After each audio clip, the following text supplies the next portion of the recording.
My friend, it's good to see your face again. Even though I can't see your face, and in fact, I'm not really talking to you through a panel in a magic book. But I would like us, as always, to pretend that I am. And in that respect, it's great to see your face again.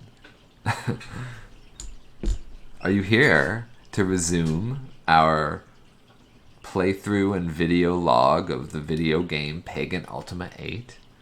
Well, whether or not that's what you're here for, that's the only thing that my recorded and edited visage is capable of doing for you here today. And we're in the middle of Pagan Ultima VIII. And the middle of Pagan Ultima VIII is something of a mess. There are various paths to be pursued. They're connected somewhat haphazardly. We're going to begin our adventure today, organizing our inventory, which is awesome. But then we're going to go and see our necromancer friend. But before we get there, we're going to be informed that our library friend, Bentic, has been executed by the state, and that we'll probably have to depose the head of that state, in the second half of the video, after we're done visiting our necromancer friend. Our necromancer friend is going to send us on a journey to find the birthplace of Moriens.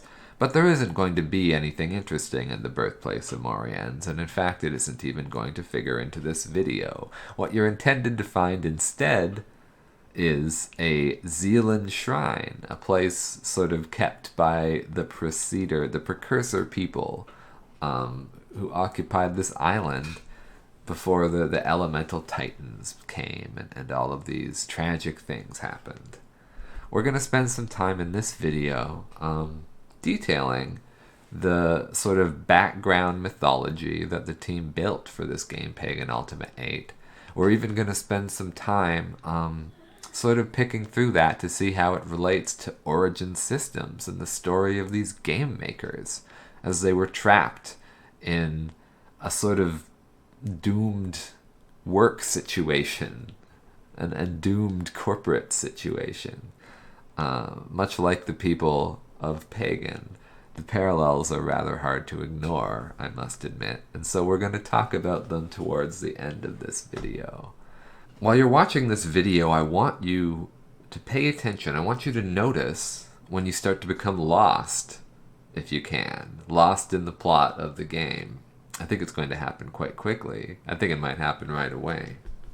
But rather than interpreting this as a failing of the game, if you want, you can interpret it as a failing of my editing, and that's okay. But please don't interpret it as a failing of the game. Instead, I want you to think about how nice it is to have this dreamlike experience and be led through this dreamlike experience where it doesn't really matter what's happening with the birthplace of Moriens, and instead we can simply appreciate all of the weird aesthetic signifiers and interesting color palettes and scary looking monsters and all of the sort of stuff that Ultima 8 has to share with us.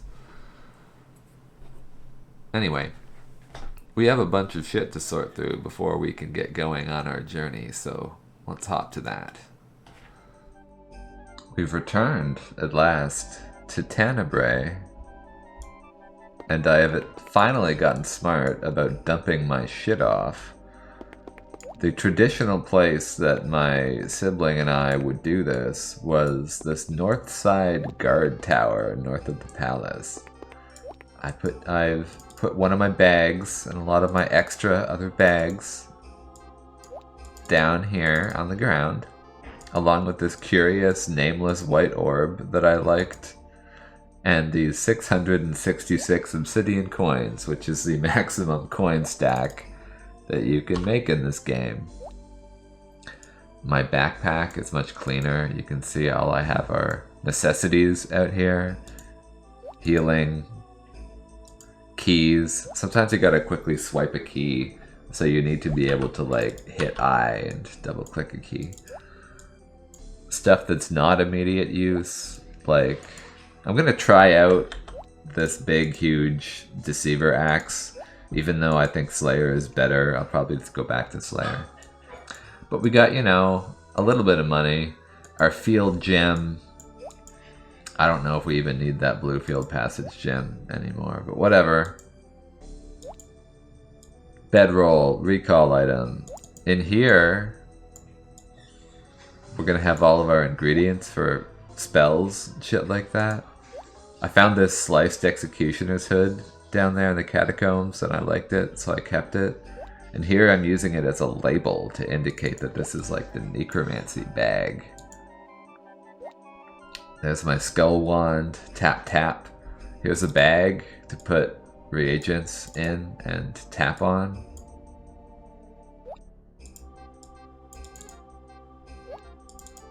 It's like serious adventuring shit, you know, this is no Mickey Mouse stuff, as they say. We're being fucked with by the cops on our way to see the necromancer again. He wants to ask some questions about Bentic, the scholar. I don't know shit about Bentic. Oh, the fisherman named Devon? Who's Devon? I don't know any Devon. I ain't saying nothing. I'm pretty sure that I murdered a guard earlier, and they don't seem to have found out, because they're not very competent, are they? It's pretty rough, just people living outside the city walls here, especially given the ample room on the inside of these massive walls. Maybe the guards just don't let them come in, because they're mean. Gotta hang with these zombos. Let's see if this can kill the zombo. Oh yeah, that's not bad.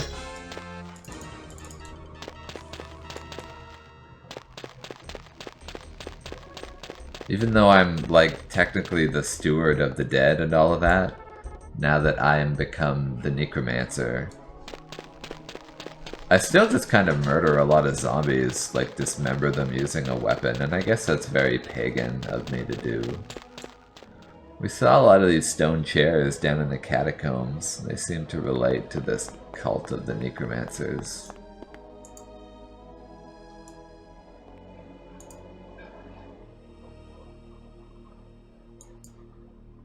A spiritual key! The avatar sort of says derisively, another key, and the guy's like, yes, like Futurama style. He's kind of lampshading the overall silliness. Because indeed, we now have the key of the Scion here. So we have two skull wands. Like, we gotta, like, dual wield these skull wands. Like they're fucking marimbas in Breath of the Wild. And I sort of love that. I don't know. Can I cast spells with it? No. So this one is literally just for unlocking shit in the catacombs. I mean, that's nice. We certainly did find a whole lot of doors down there that would have been nice to explore, that we didn't have the opportunity to explore. So somewhere out back is the necromancer's dead body. Shout out to Caitlin Dowdy on YouTube here. This is a corpse. Here's a corpse, you know. If you want, you could react to this corpse. This one's described as human remains, whereas a lot of other ones I just call dead body. I guess that's kind of, you know, it's just an accurate descriptor. That's kind of what it is. But because we're being very respectful for old Lothian here, it's human remains this time. And we gotta tap them with the magical scepter. Tap, tap, tap.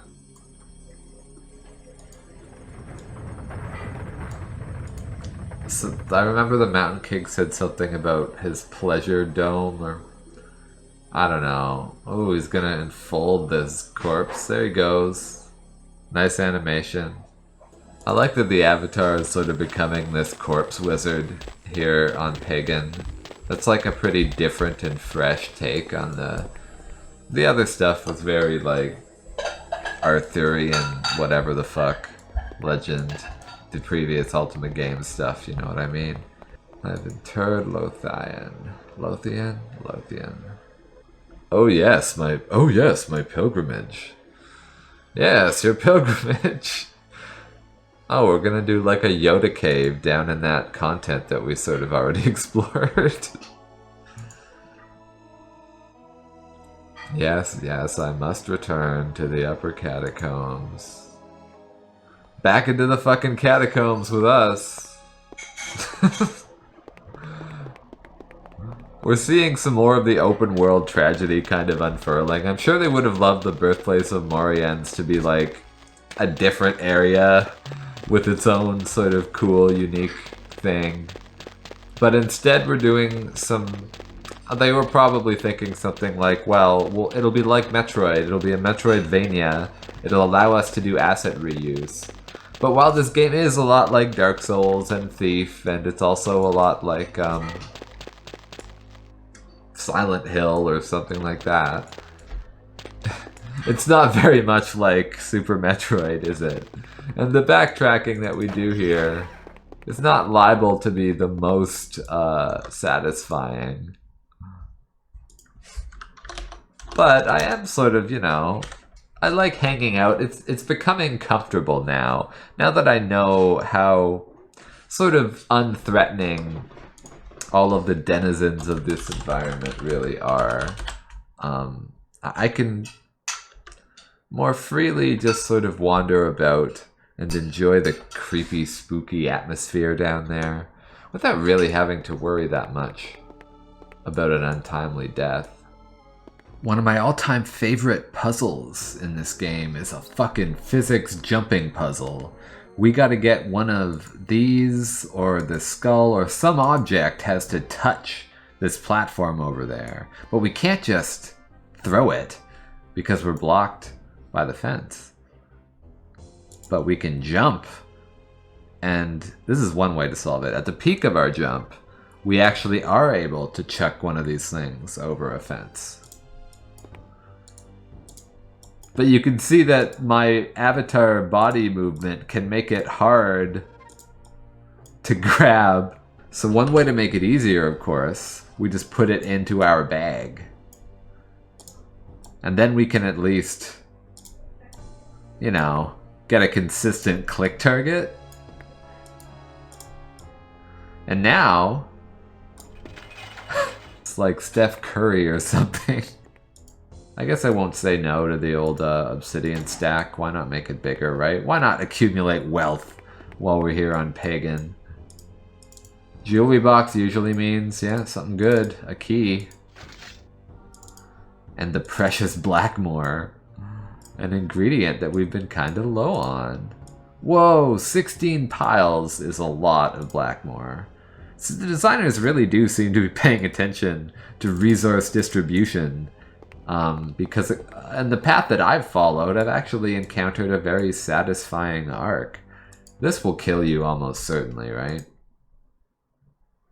Just look at how intimidating this unassuming, the supposedly unassuming beam. It's clearly going to just fucking kill us. Like... Oh. Well... Oh! Well, I don't know what the hell any of that was. But okay, we can just hop right over whatever the hell that beam is. And now we have a clock puzzle. This is actually a Towers of Hanoi puzzle. You pull some levers. Eventually we'll be able to figure all of that out. You know, there's so many locked doors that we just don't have the ability to unlock, despite all these keys that we're finding. What are these keys even for? Well, okay, so... you take the clock, you put it on the pressure plate, right? Or I think we can also do it with our body. But we kind of need to juggle these stair pieces so that we build ultimately a staircase in the middle, right? Yeah, we'll get that one going. We'll shift this one. This is like solitaire math, basically, right? Like Klondike. I wonder if the clock is supposed to help me do this quicker. Maybe it is. Yeah. I could just kind of do this. The clock does indeed make it kind of easier to quickly bust out this Towers of Hanoi puzzle. There it goes. Blue and red death beam. This one definitely is gonna kill us, right? Surely, this one has to kill us.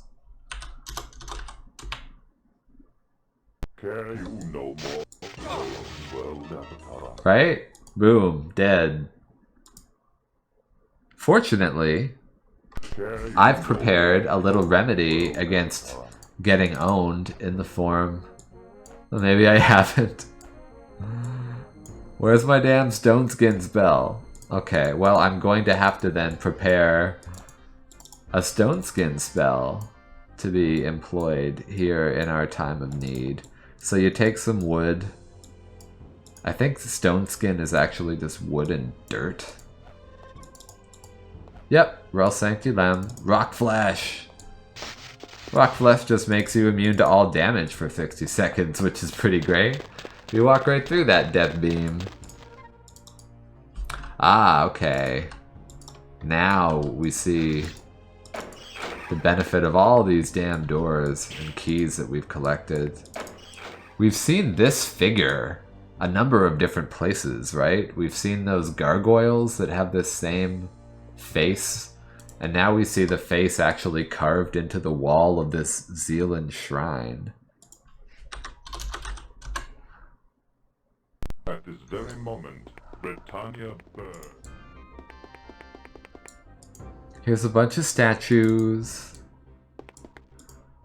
I think the statues probably want us to place something on this altar in order for progress to take place. Can I progress? I want to say that I need like a Zealand shield or something. Look at these glowing runes with the slight animated effect. It looks like maybe even 4 animation frames on there, 3 or 4. Isn't that nice? Look at how pretty this, like, with the green that doesn't move and then the orange glowing stuff and the tall double door. This is really realizing a look, wouldn't you say? Seems like I probably have to do something. I figure I need to go and fetch that Zealand shield I saw in order to convince these folks to kind of have a chat with me. It sure would be nice if any of the keys I found unlocked any of these doors. Why did I walk through the death beam if I don't have...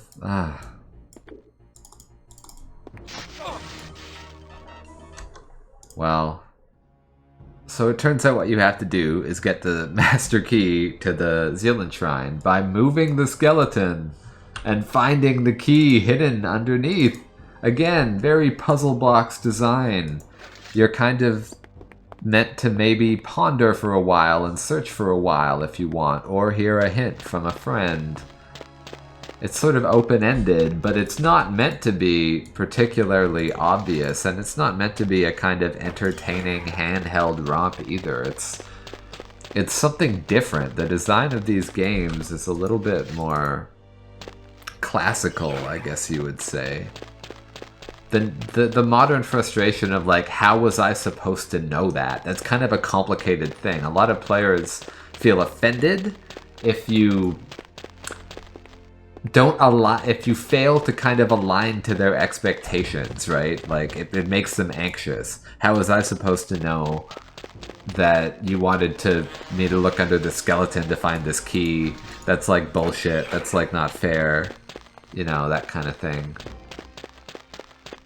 But fairness is a very careful, calculated thing.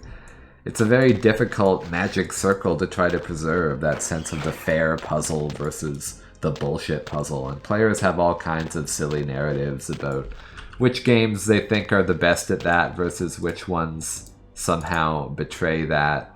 We need this Zealand ceremonial shield, and that's why we've been running back through all of this place. But our weight is too damn high. So let's get rid of some gems. That'll do it for us. I appreciate the idea that, look at this whole environment. Kind of carved out tunnels beneath the environment that we traversed before. A second hidden path through everything. I mean, isn't that just the most Dark Souls fucking thing? And at last, we've kind of connected our early dungeon here. Yeah, with these rolling ball traps. To our late dungeon. And we have the Zealand shield, so we can do our big old circuit. Going back through the network of doors. They're kind of trying to expose the internal structure of their map for our amusement a little bit, right? Like, we could go in there and die to that laser beam again, but we've unlocked this extra path. So we can just take the side route. Back into here. Okay, we're gonna talk with some statues now. Are you ready for this sort of goofy and amusing and entertaining segment? Let's go. We just have to take this Zealand shield, pop it on, and then I think we just walk up here. Greetings, Avatar. We are aware of you and from where you come. We also know of what you seek. And we wish to help you. You must become your destiny. What is my destiny? That is not important now. Oh, it know moves. That we wish to help you in your quest. Weird. Behind us lies the tomb of Kumash Gore. Only the most fearsome warrior who ever lived. Eons ago, he was a great chieftain to our worshippers. But now he lies forever entombed in honor of his valor. With him rests an artifact that is the key to tremendous power. It is made of black rock, a substance with which you have considerable familiarity.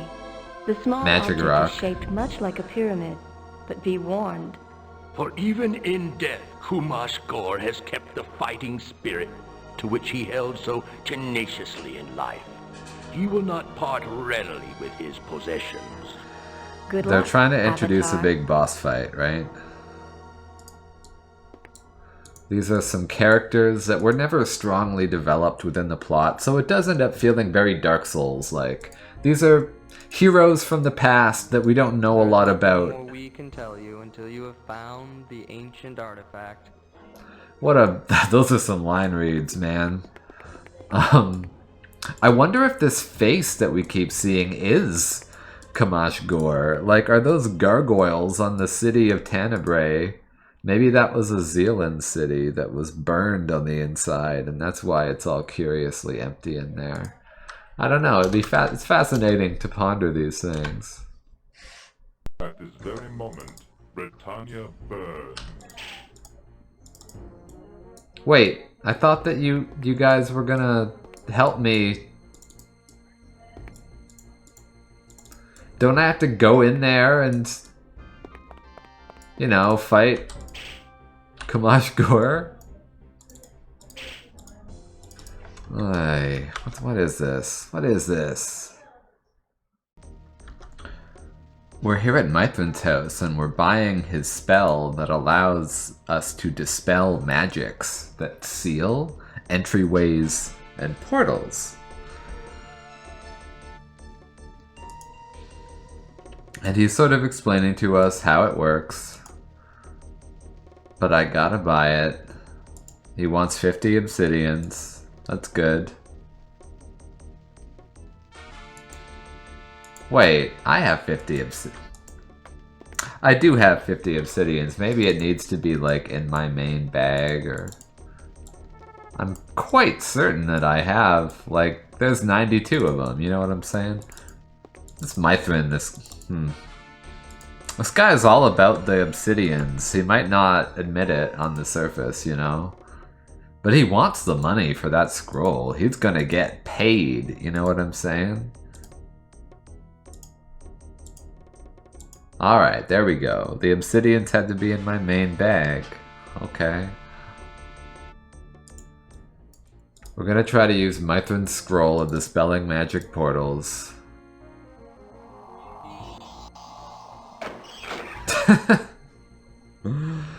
Yep, it's kind of I think it was meant to be a fun Harry Potter sort of, you know, Mithrin's amazing wizardly sort of do everything MacGuffin Deus Ex Machina type thing. Use it when you're stuck. A very light way to try to introduce some magic and wonder. I would say it basically falls on its face, but you know, whatever. Now we get to see a couple of things. There's probably a million ways that we can skin this boss fight cat, right? First off, look at this throne.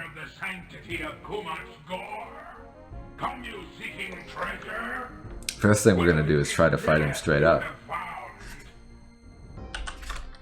What? It's just a ghost? That's lame. Okay. Well... Fuck. Okay. We can fight a ghost. We could fight a ghost. How do we do grant peace? We're gonna get, right, Executioner, Hood, and Blackmore. Better hurry the fuck up, Avatar. Hood. More. Here you go. There's that, and then...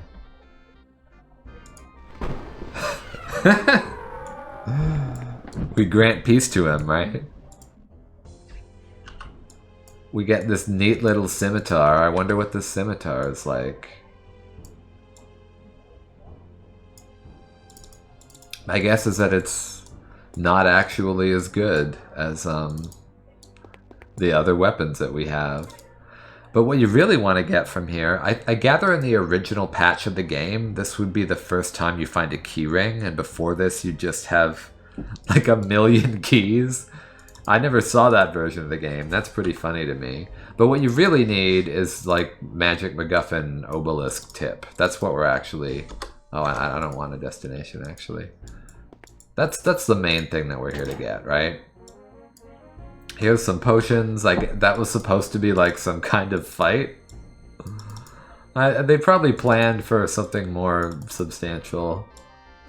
And here we see that Kumash Gore had the same type of throne that the necromancers use, that everyone uses. This kind of old throne that seems to predate the society that currently lives on Pagan. Here's a tip for all you speedrunners out there. You want to get into the Conventicle of the Dead, but you don't want to run all the way from here, the entrance to the Pit of the Dead, all through here, and like all the way, I think around here, and then through here, and then up here, and then around here, to get this key. So if you don't want to do those things, you know, maybe you don't want to do that, then I'll show you a cool tip. Check this out. Everybody knows this one. Everybody from the old days, I guess. Use your necromancy skills. Create a golem. You can see that little patch of dirt in there. You can't see the golem. But the golem asks what you want to do, and you tell the golem, well, I want you to open these double doors. So they're going to struggle to pathfind, and they're not really going to make it anywhere close to where these double doors are, kind of at all. But after struggling for a while, the game's like backup code is going to kick in. And now we've gotten into the Conventicle of the Dead, despite not having a key.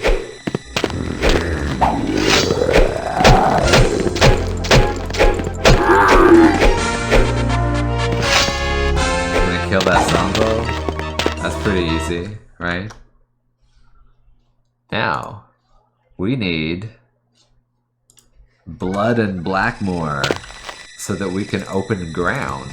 So we open our necromancy bag, put that blood in there, put that Blackmore in there. That's our last Blackmore. God damn. We need more Blackmore. Not you, you're the wrong key. This one, there's for them. We got that open ground.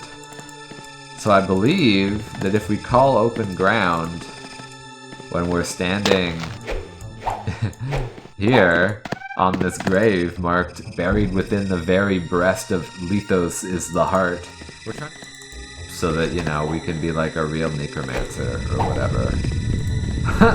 There it is! Ah! We finally fall in. Boom! Heart of Earth.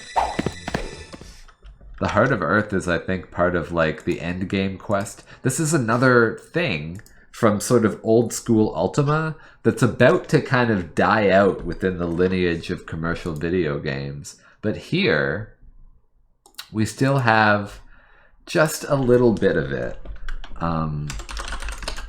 Let's consult our paratexts, you know, Google, to just kind of figure out what the hell the Heart of Earth is for. Right, okay. 5 fragments of the Great Blackrock Obelisk.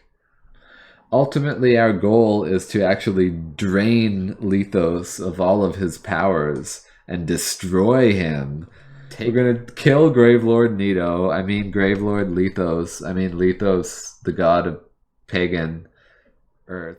I think you have to become the Titan of Ether by swallowing all the other Titans, kind of Dark Souls style, and that's how you're able to walk between worlds and escape from this hellhole. And this Heart of Earth is something that we're going to need to do for that. Originally removing the heart from its place, that resting place that we just took it from, was supposed to cause a bunch of undead to invade Tenebrae, but that got cut. There's actually a whole list of plot cuts that we can explore if we want to. There was supposed to be an underwater city. That sounds very Dark Souls. The underwater city of Hydros, right? And then probably a corresponding lightning magic and all of that stuff. So we've taken the Heart of Earth. The Earth God is supposed to be really angry. In practice, he's not really going to be that angry. So we've recovered our Skull of Quakes, which is a wild, you know, artifact from the past time. We double click on it and there's this glowing red nodule thing in the wall that it's just kind of conspicuous. And this makes one of the coolest sort of shortcut fast travel things that this game has to offer. Very Dark Souls. Look at these like skeleton wall textures. But you get under here, and here is a travel point in this elegant sort of odd-shaped room. Maybe looking ahead to things like Castlevania Symphony of the Night. The time is now eventide. Isn't that nice? I want to note for you one of my favorite things about these old internet walkthroughs, or I'm not certain when this was written, right? This website is called thecomputershow.com. It's probably been on the internet for a long time.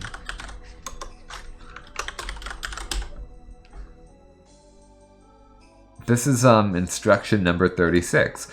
Run up past the fireball spitters to the 5th necromancer, who will give you the resist death spell. My notes become a little sketchy here, and it isn't mentioned whether or not you get teleported again, but it's likely. I love that in every walkthrough for Ultima 8 that I've read preparing for these notes of mine, at some point the walkthrough goes to a part where it's like, and then whatever, I don't really remember, but somehow you get to the next. It's pretty, you know, a walkthrough would typically want to use a very authoritative voice where they know everything that happens. But people's attitude towards this game has been almost that it's not quite deserving of that fully authoritative voice. The game has a dreamlike quality and disposition. At the time, they might have described it as a crap-like disposition, but in retrospect, a dreamlike one, where people just, yeah, you get teleported around a lot, and the world is not contiguous, and people kind of end up, even the people writing these walkthroughs, making notes specifically so they can write a walkthrough, just fail to remember how they got from one place to another. And I think we can respect the way that the designers created sort of dreamlike scenarios in which that could all take place. Oh, I love this house. Okay, this is a dead guy. That's part of the reason why I love this house. Somebody designed just a corpse. It's identified as dead peasant in lowercase letters. But I love the shape of this house. What a big, large, generous balcony overlooking just this sort of abject emptiness. What a sad sight East Tenebrae would be. But, you know, there's 2 chairs, and there's presumably a bottle of alcohol. This person sits on this sad stone platform. I guess I can understand why they sort of presumably took their own life down here. Maybe someone murdered them. I don't know. Okay. This is the sexy executioner's house. Here's Shauna. Shauna's like, watch this! She just killed Bentic, the boring librarian. I wish a moment of her time. But she really doesn't want to talk to us. She just wants to, like... She wants us to watch her attack this targeting dummy. But then, you know, she's very, like, dominatrix-y, to be frank. We can see from her choice of apparel, it's a little bit, you know, in anime you'd call it, like, fan service. But she's giving the very, like, oh, you naughty little man, you bold enough to ask about my affairs. I should, like, kill you where you stand with my big, strong axe. It's like, this game has a little bit of that sensibility in it, I would say. Oh, but see, she doesn't necessarily agree with the lady's methods. Ah, because, of course, as an adherent to death, she's actually a lethos kind of woman. That's why the skulls are on the wall, right?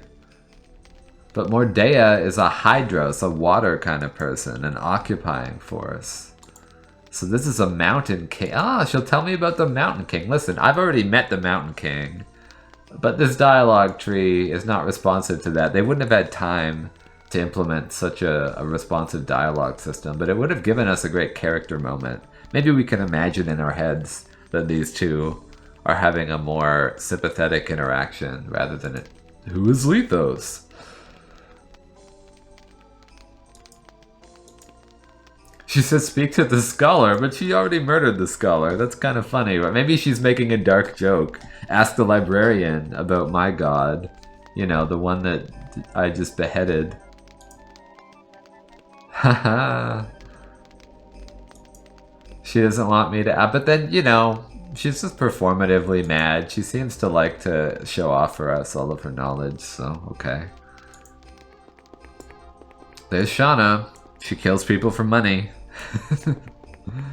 She has a torture chair, which I guess we could also say is something that we see a lot with the necromancers and might be ceremonial in that regard. She has shackles by the bed, which I guess we could say maybe have something to do with necromantic rituals, but probably it's like more of a BDSM thing, right? I don't know if there's a way to get into this locked chest. Maybe we just won't try to rob her. She seems like the kind of person that you don't really want to mess with, if you know what I'm saying.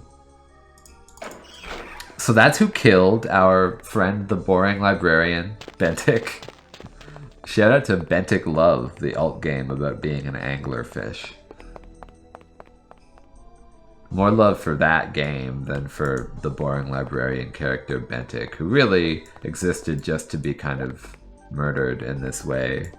Maybe if we run down to the docks, we'll be able to see his dead body, I wonder. Ah, they've already cleaned up his corpse. But this is where they cut Bentic's head off and would have rolled it into the sea. That's what Shauna was telling us. She wanted his body to be interred the correct necromancy way. The way that we learned, because we necromancers now. But instead they threw the head to the water god, which is sort of like an affront. I think we have to talk to Devin about this. I think Devin has been maybe imprisoned in the basement.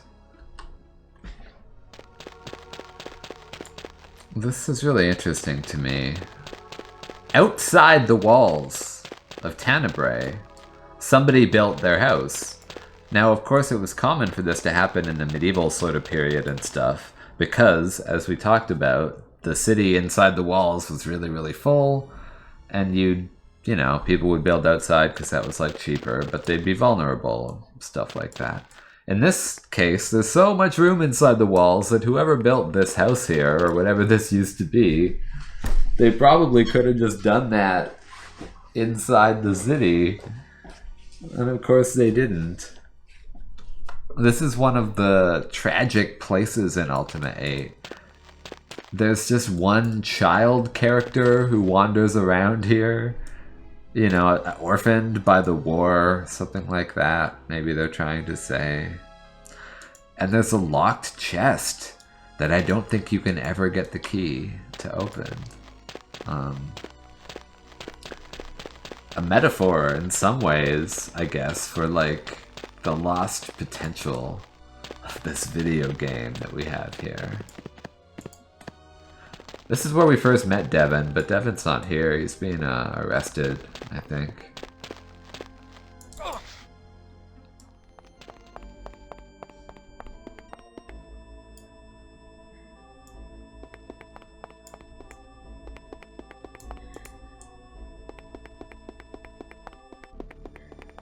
No, here's Devin.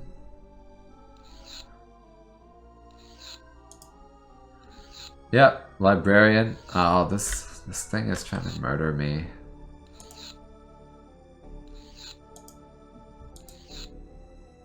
Yeah, we'll help. You're supposed to notice this conspicuous book called Bentic's Journal. With our magical, we can, you know, take people's key and get their shit, see through walls ability that we used to rob all of Tenebrae, we can now use to rob the palace. The problem is that there's a secret door here that we can't figure out how to open. There's no switch or anything.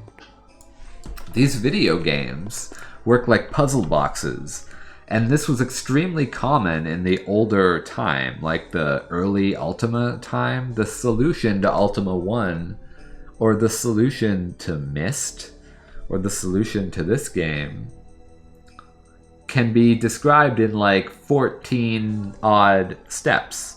And often it has to do with like, find this magic item in this place, get a boat, go to these coordinates, do this thing. They're built in the same way that those like physical puzzle boxes are, where after you know how they work, you can kind of unwrap them really quickly. But if you don't know how they work, like you could quest all over the world trying to figure out what the hell, how to get this wall down. Of course, we had the foreknowledge by using one of those old walkthroughs where people don't remember quite what happened. But they do remember that we have to get the Scroll of Dispelling Magic Portals from Mithrin. He just happens to have it, right? So we use that. Blah! Look at that. Pretty cool, right? Let's save the game. I think things are about to get real dicey. Could be fun. Nice to send his best avatar. We gotta get this gate down. Maybe we can just read it.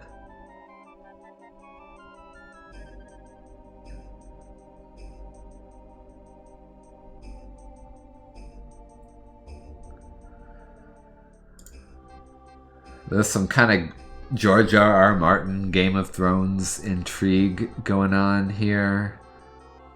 Keldon and Ariel had a son. The son gets secreted away.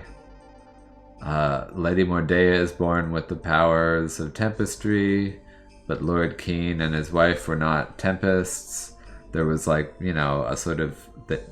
The real line was supplanted by somebody who had lightning powers as part of some bid for power. That's kind of what's happening here. But basically, the upshot of it is that Fisherman Guy Devon is in fact the prince who was promised, And he has the magic lightning powers too, and we'll find out about that. And this is the big reveal in the mechanics of the plot where we're supposed to learn. And this is where Jon Snow is reading through the book and he's like, it's me, I'm... Sorry, spoilers for Game of Thrones, I guess. And we get arrested!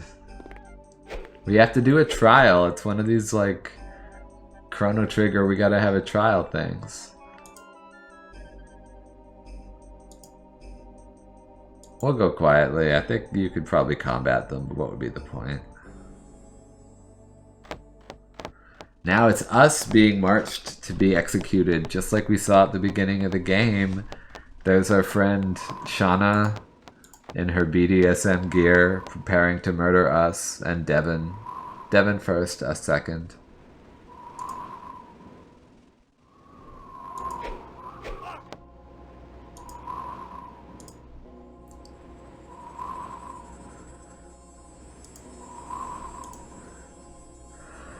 The block always welcomes another neck. She's going full Cersei Lannister here.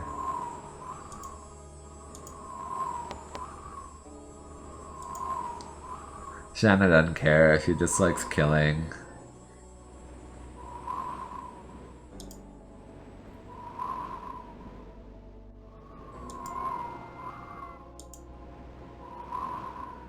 Devin's like, nah, I'm gonna die. But I, rather than letting this happen, am going to use the truth.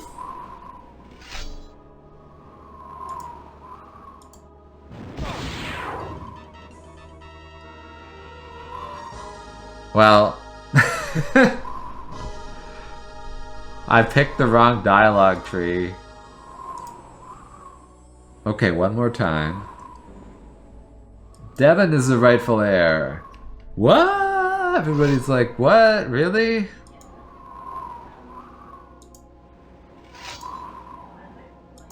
Devin's like, what? Me? But I'm just a simple fisher guy. And, you know, Mordea's like trying to make this end quicker.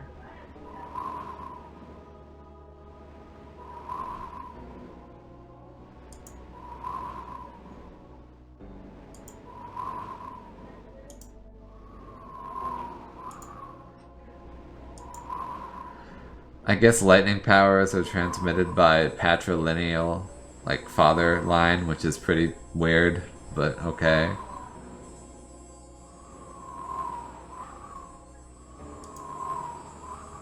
Salkind is a sort of a boob.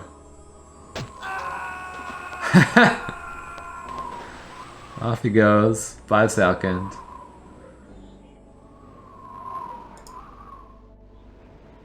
Now they're gonna have a wizard fight.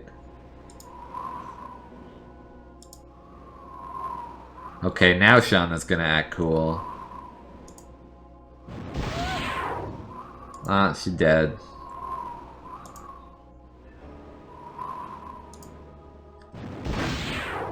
He dead. Dorian dead.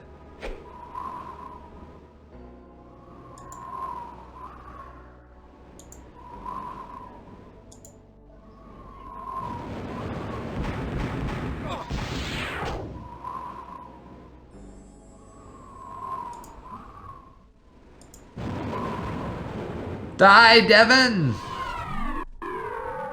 Oh, trap detected.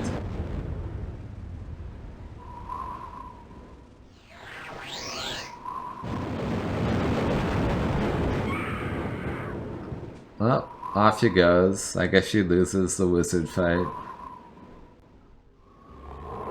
Rawr.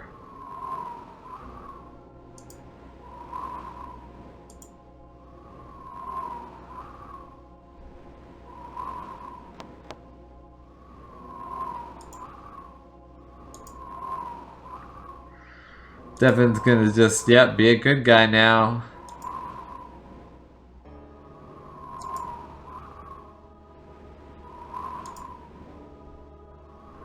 It's good guy time.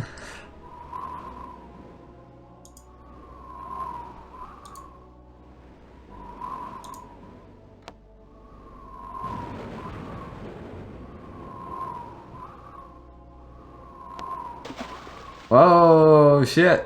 Off he goes. Well. Oh, hey, Shauna's okay.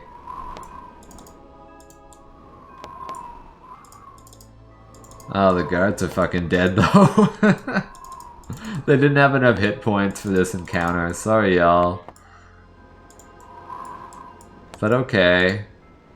Shauna's gonna be fine. Three emotions. Okay, I learned on the wiki, the Zealand gods are based on 3 emotions, right? Neutrality or like apathy, love, and then hate.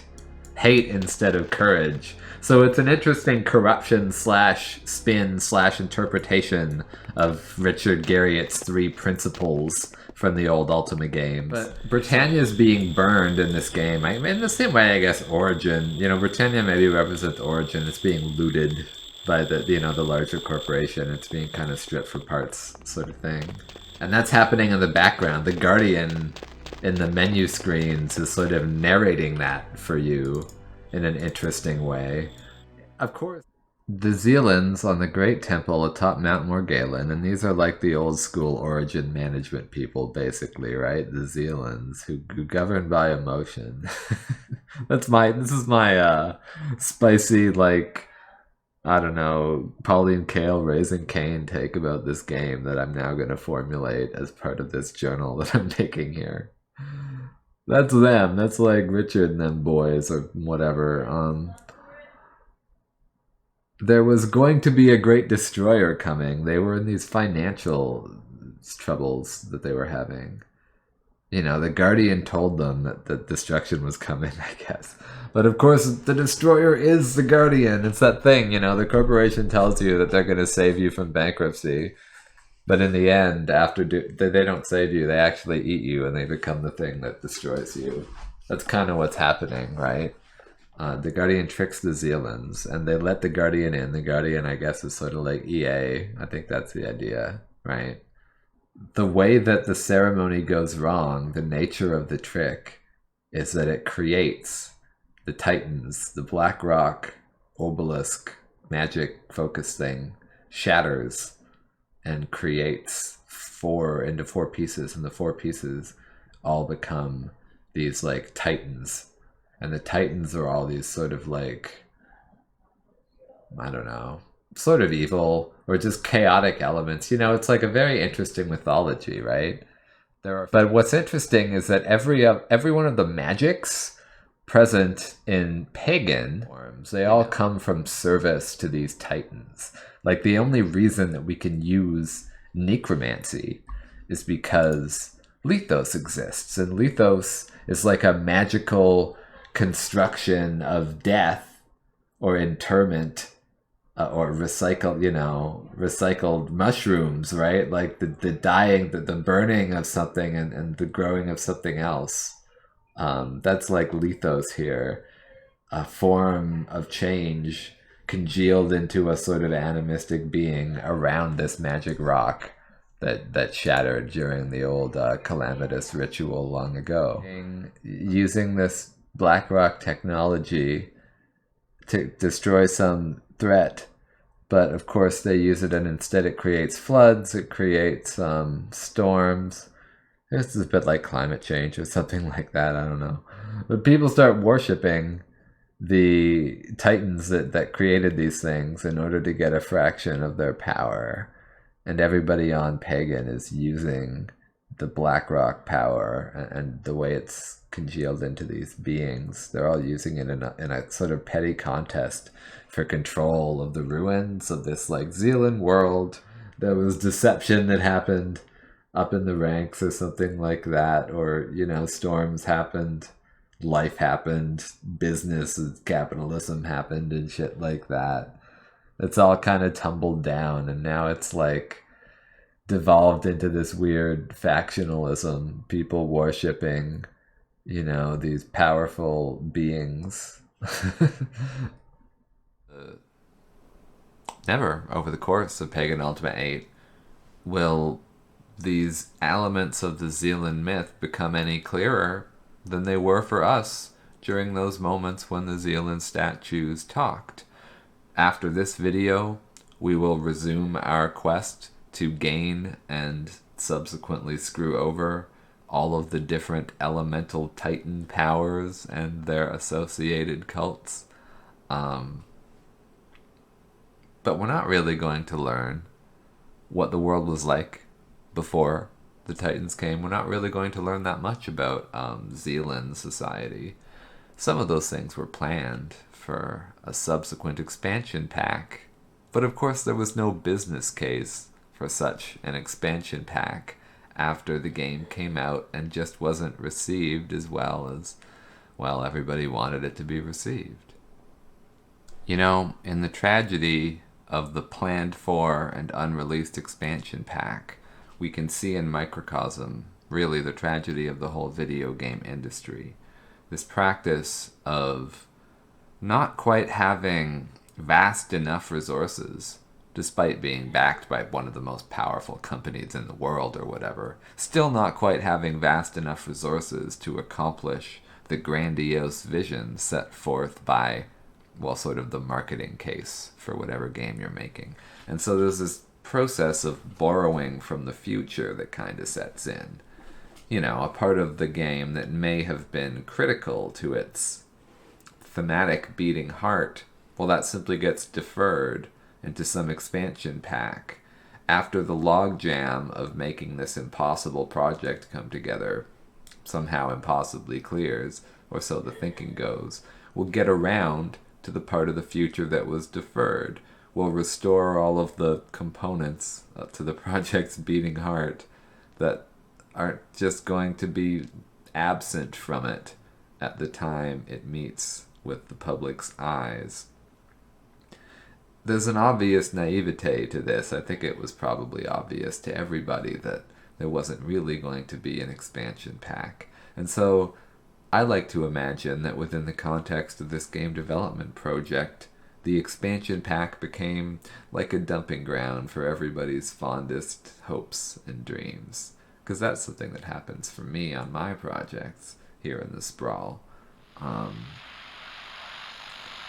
You really want to do something, but they don't want you to do it. They tell you, well, you'll get to do it in the forthcoming expansion pack after the thing comes out and all of our financial problems are solved and everybody's driving a fancy car because lots of people bought the thing that we made and that allowed us to pay you the bonuses that we said we were going to pay you in didn't.